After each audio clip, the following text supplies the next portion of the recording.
famously said that mushrooms can help humanity to save the world. Can you elaborate on that? Well, I think those of us who journeyed with a high dose of psilocybin, so I'm only speaking to a subset of the audience here, but those of us who've done these journeys, a very common theme is we realize that we're a species that has an obligation to help save the planet, the biodiversity, the ecosystems, and nature. Nature is calling out to us to open up our eyes to our responsibility as Earth citizens to be responsible in protecting the commons.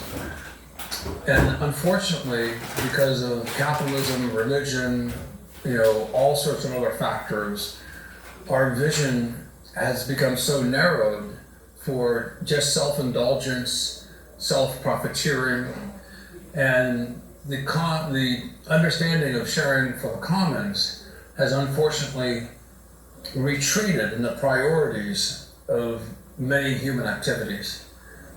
I do believe in the principles of capitalism insofar that individuals should be rewarded for their extraordinary efforts. So you have to be incentivized. But once you are incentivized and you do get ahead, you have a very strong obligation to help others who are in need. Because I think the lessons of evolution is not the survival of the fittest, but the sharing of surplus beyond your own needs to help your neighbors and help others who are less advantaged. So the message that I'm getting from psilocybin mushrooms is the important role that humans play today in being able to provide for the health of the ecosystem for everyone. The common phrase is a rising tide raises all boats, but it's much more sophisticated than that. We have an ethical responsibility. We are here now because of evolutionary smart choices over millions of years.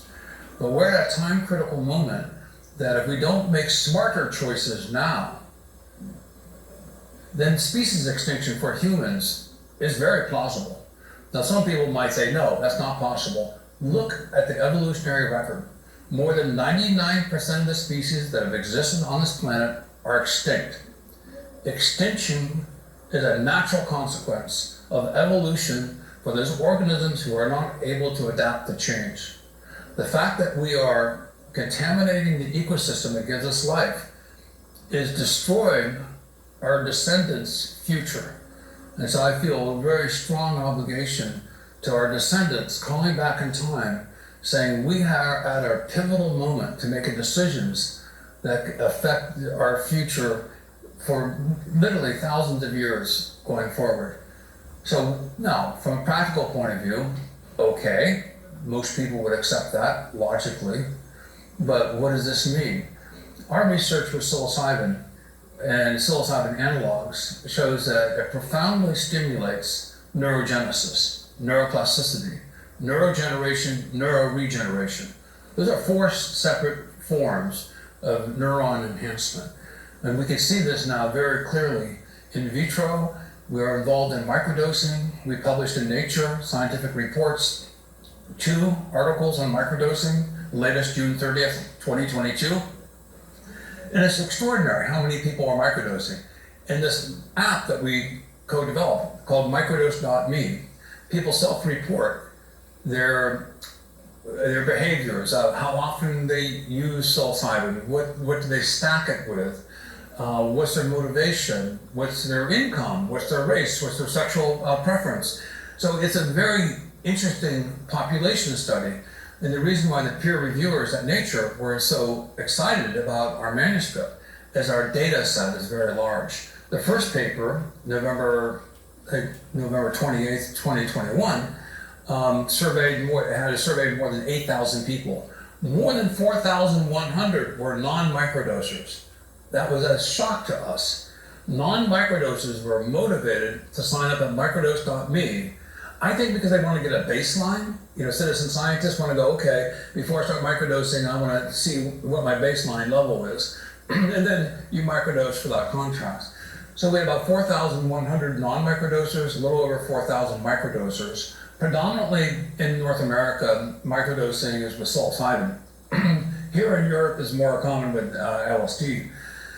So in our microdosing study, over 55% of the people microdosing with psilocybin stack it.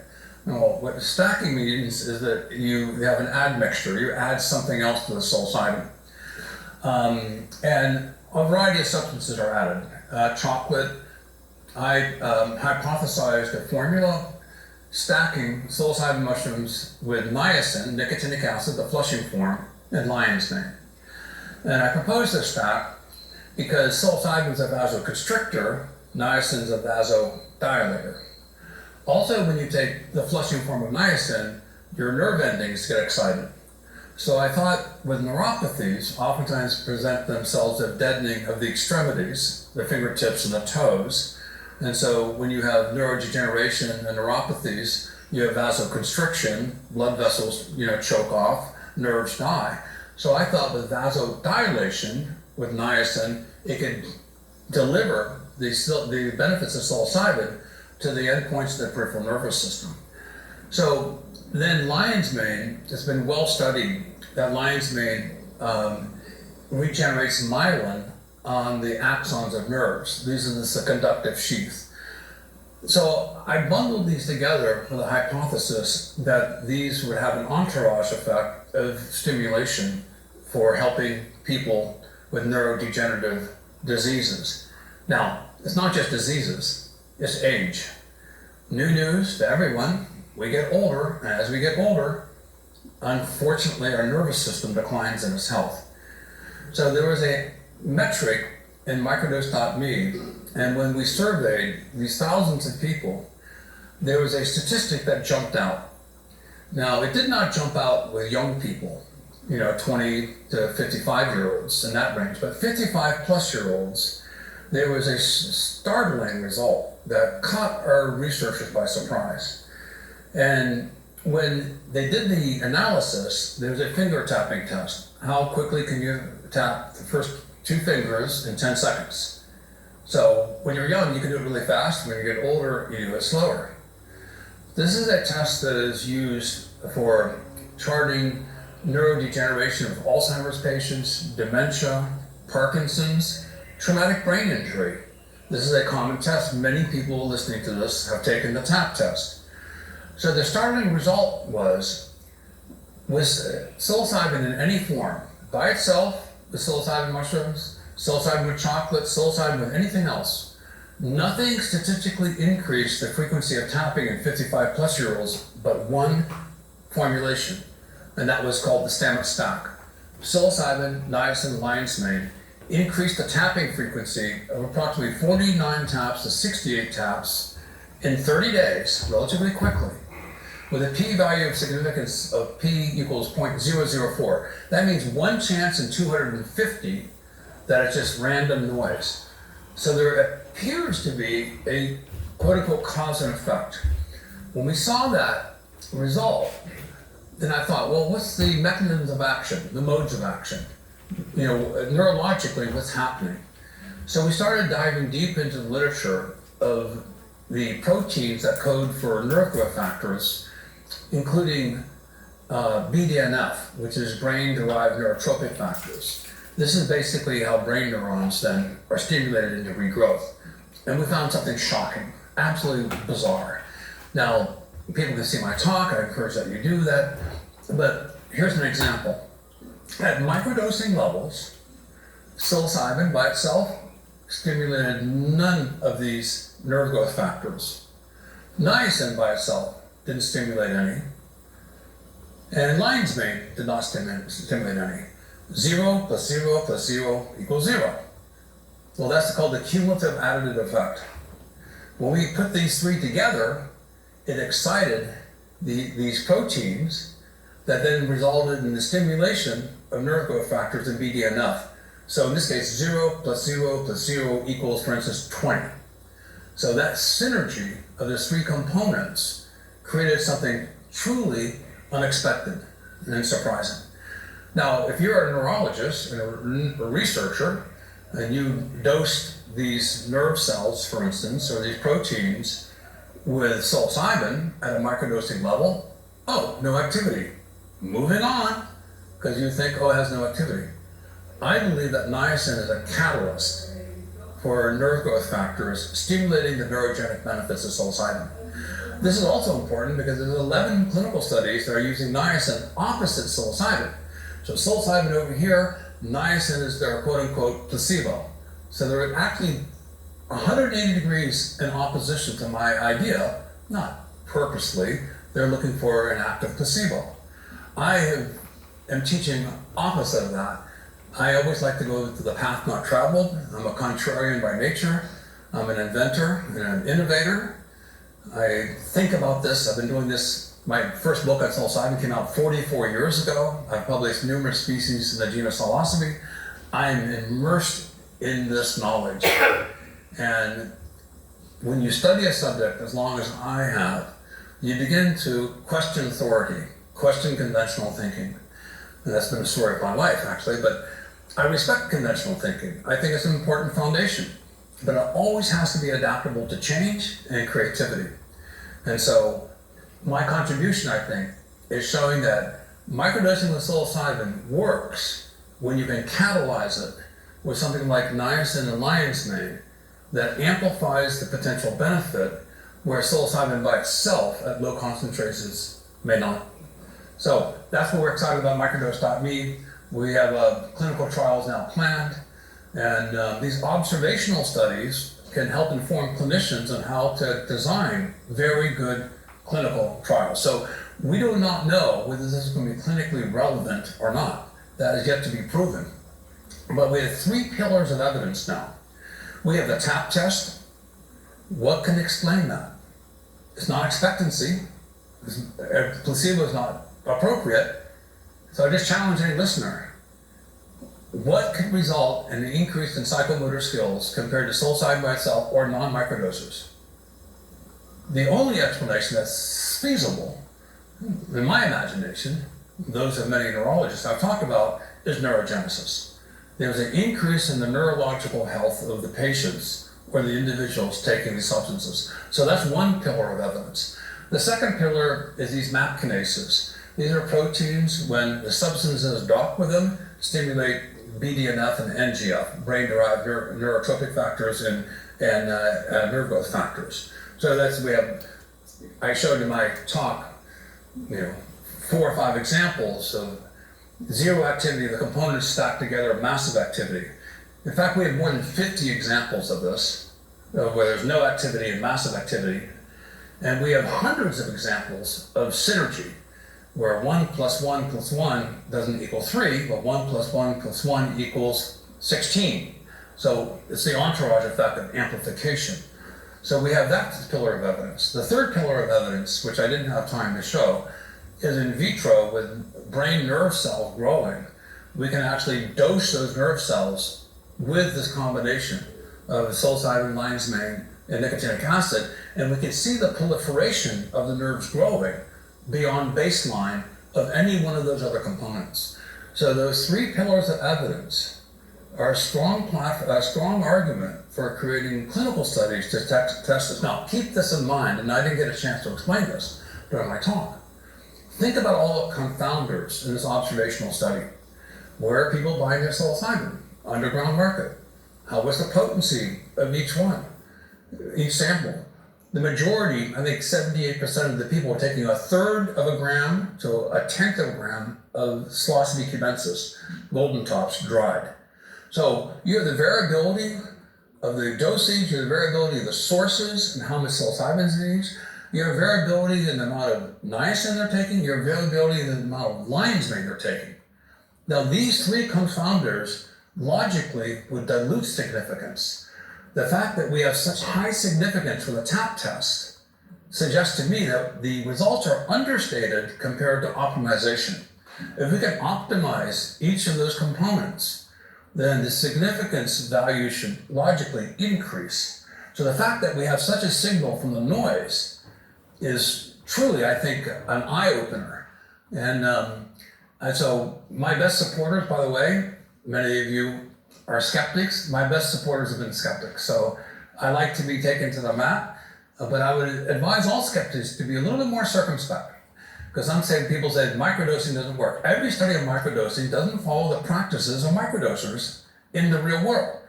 People are taking it for 30, 60 days. They're taking it 3 to 5 times a week, and they're doing sub-intoxication levels. We report out of Brazil, they're taking a half a gram. Another report, 70% of the people could guess what the low dose was. Well, it's unblinded. We have 70% of people knowing that they got the low dose. By definition, a microdose is a sub-intoxication, but it's not sub-effect. When you do microdosing, for instance, colors are a little bit more livelier, you're in a better mood. You're more compassionate. Frankly, you're nicer. So, but it's not intoxication. It's not like you slammed a beer or smoked a joint or something like that and you have this change in your state of consciousness. You have a heightened state of awareness and a heightened state of empathy and cordiality. And this is why I believe that psilocybin makes nicer people. And the meta-studies that have come out showing that psilocybin is associated with a reduction in crime, violence, the only psychedelic associated with reduction in opioid use disorder. And it's well known that LSD and psilocybin use would reduce alcoholics' use of alcohol. Now, there is a very good clinical study proving that. So these observational studies do set the stage for clinical studies. And think of this as paradigm shifting. This is why psilocybin microdosing is available for the commons. It's affordable. It should be available for the commons. And if you go into a doctor's office, for instance, you go into a doctor's office to get your blood pressure. Very well established. Just the act of going into the doctor's office elevates your blood pressure. Well, that's expectancy. In this case, negative. You go to a doctor's office because you have an infection. Your expectancy is your doctor is going to give you a medicine that's going to help your infection. So real world effects of medicines are enhanced by the expectancy of you going to an expert and the act of you trying to take charge of your health by doing something about it. So the overlay and coefficient enhancement of expectancy to a real medicine is part of the medicine's potency and the therapeutic benefit of that. So when I see these people trying to draw lines between expectancy and real world medical effects, this is not a black and white situation, it's on a spectrum. Moreover, when you take psilocybin at a high dose, let's say 30 to 50 milligrams of psilocybin, the half-life of psilocybin is 2 to 3 hours. So by the next day, you're in a microdose. So why I like microdosing, an increasing narrative is a macrodose therapeutically, followed by microdosing, is that you can re-stimulate the neurological pathways that now you've created for a new view of reality, of your PTSD's resolution.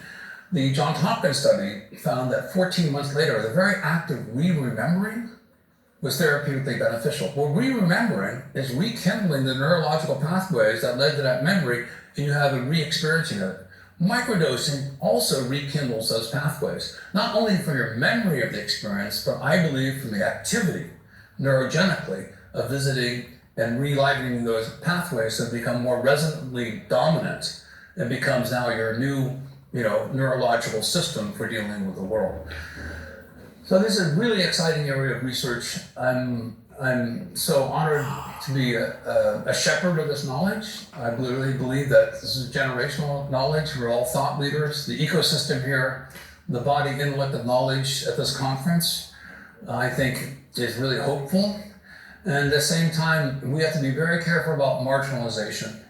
And marginalization is making these therapies too expensive. When you think about the root causes of so much of our crime, which much of it is racist, much of it is the rich versus the poor, the people who have access to medical system support versus those who do not, that's economic.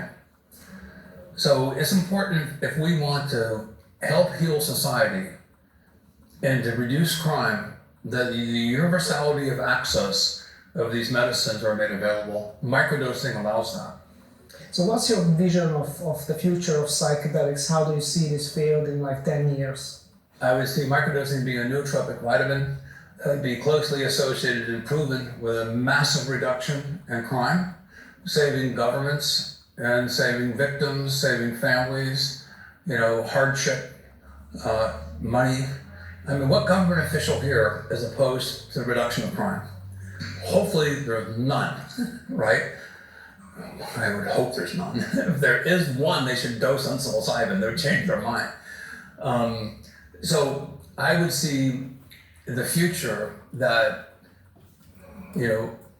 throughout society, people would recognize that the use of psilocybin, macrodosing for PTSD and all these other traumatic mental health challenges, but so much of us are healthy mentally, and moreover, microdosing, I think, can prevent crime, prevent PTSD. It's one thing to treat the illness after the fact, but it's a much greater benefit to prevent that illness from even occurring in the first place. If you are a person who, unfortunately, there is generational abuse, I've seen it, even within my own family. Children who are abused tend to grow up to be adults that abuse. This is just a known fact.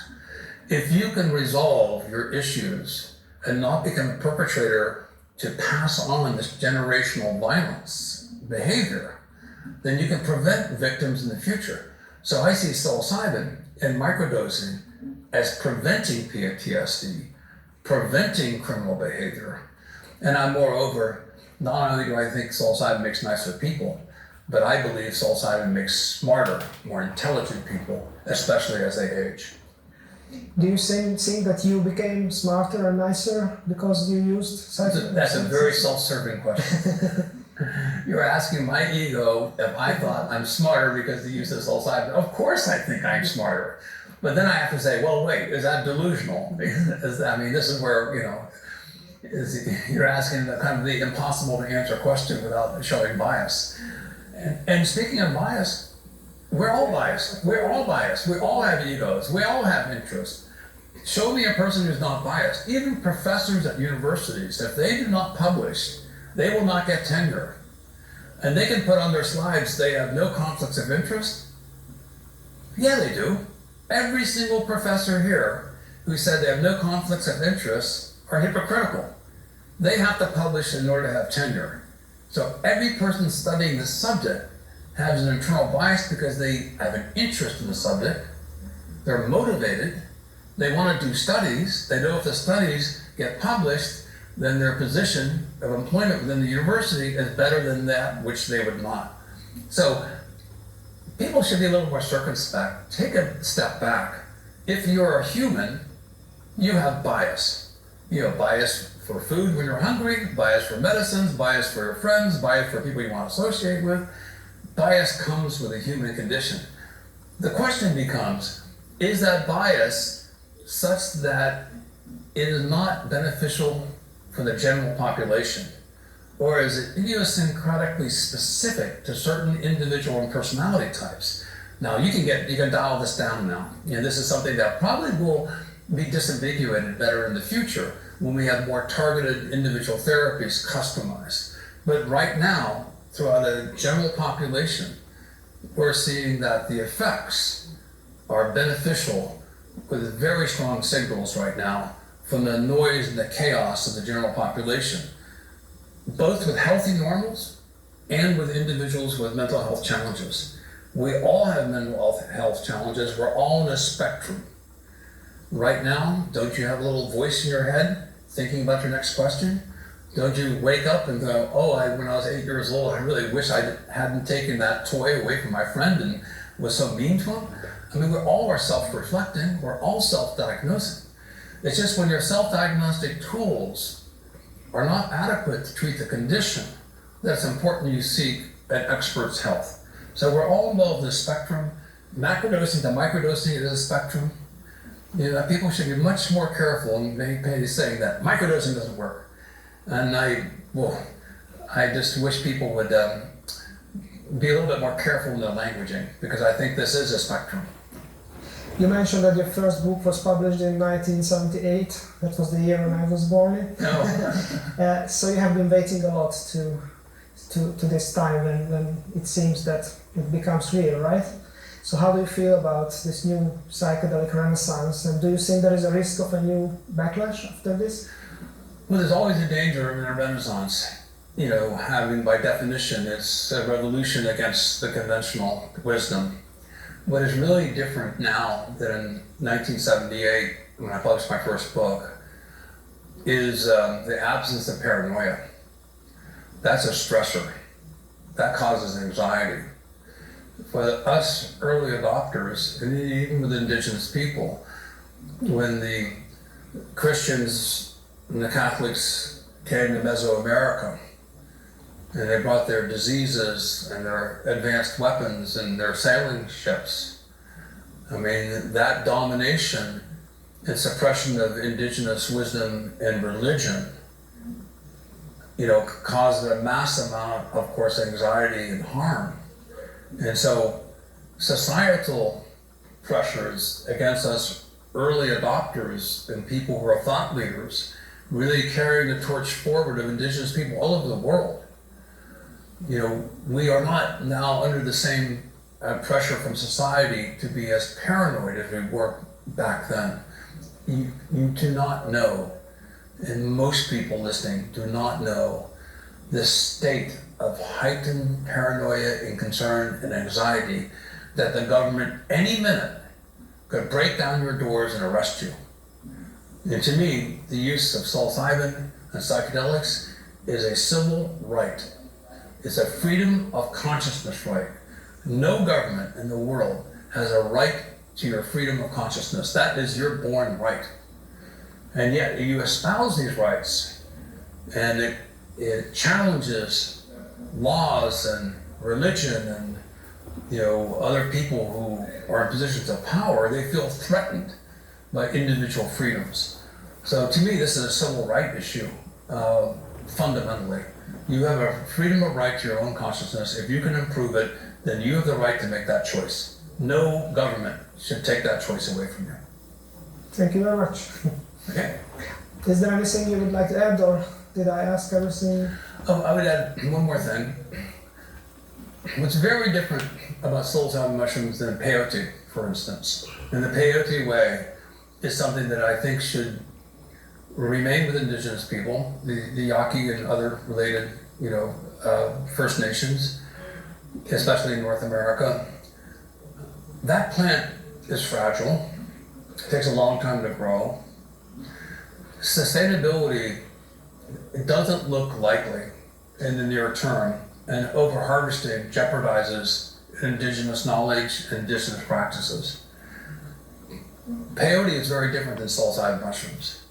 There's 116 known species of psilocybin mushrooms that grow around the world, from the North Pole to the South Pole, you know, and those margins.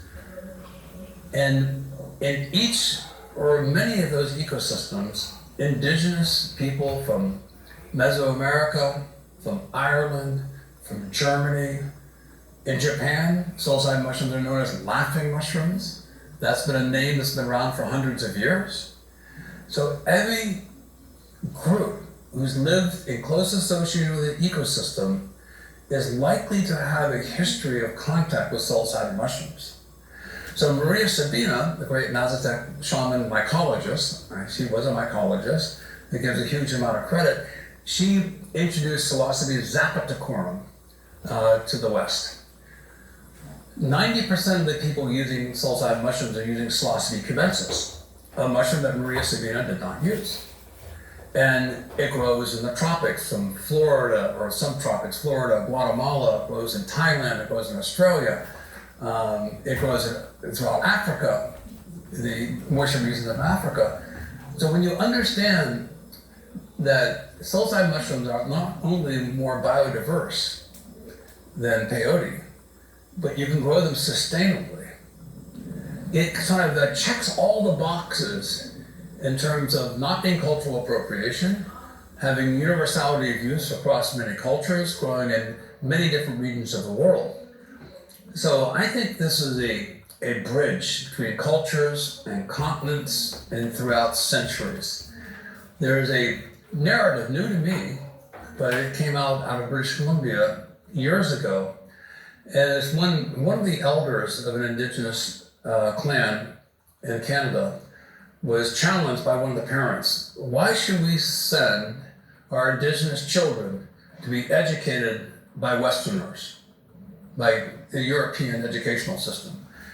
And this elder, who I think was very wise, and he says, because we need two eyes to see, two-eyed seeing.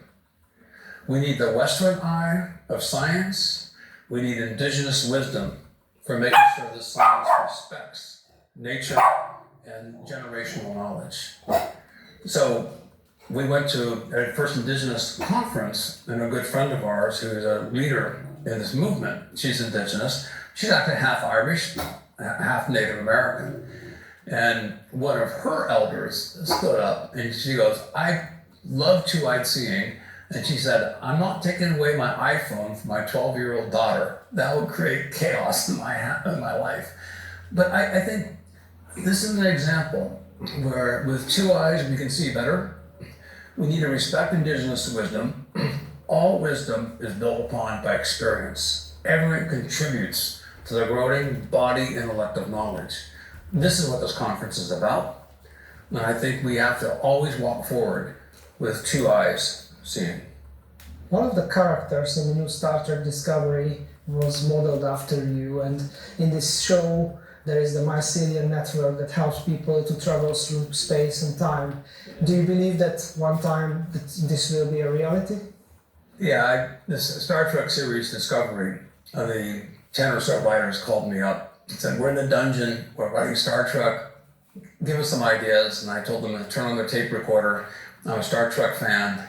And I just gave them about an hour and a half, 2 hours of just stream of consciousness, talking about the mycelial network and how networks are self-creating, and the mycelial network, the neurological network, the computer internet network, the organization of dark matter and dark energy in space, all are built upon this same sort of structure that allows elasticity, that has many end points of contact, that can constantly experiment with successes. And if there is a success, the information back channels, and by definition it grows. And so I talked about then entering into hyperspace, into the mycoverse, into the multiverse using psilocybin. And one of the messages many of us get is the universality of being, that we exist within one giant consciousness. And being able to understand that can allow us to be able to cross into different dimensions without using the envelope of our bodies as a limiting factor. So to answer your question, yes, I do believe that these are portals for us to enter into the multiverse. The very words that I'm using are constricted because I don't have the vocabulary to articulate what that may mean. Yeah. But I think that vocabulary now is being built. Every single person journeying on psilocybin is contributing to that vocabulary. So I think it is time for humans to ascend into a new species. It is time critical that we do so. We have a moral, ethical, and evolutionary responsibility. We've been handed this responsibility. It is ours to lose. And we're at a junction. We make the decision to live or the decision to die. It is literally that binary. And I think most of us want to choose the path that brings more babies and smiles on people's faces and more camaraderie and more enrichedness of culture and ideas. I've always thought that wealth is not money, it's not materialism. It's the optionality of having freedom of choices. The more freedoms of choices you have, the wealthier you are, because you have alternatives. Restricting those restricts, again, your civil rights and your rights as a species to continue to evolve.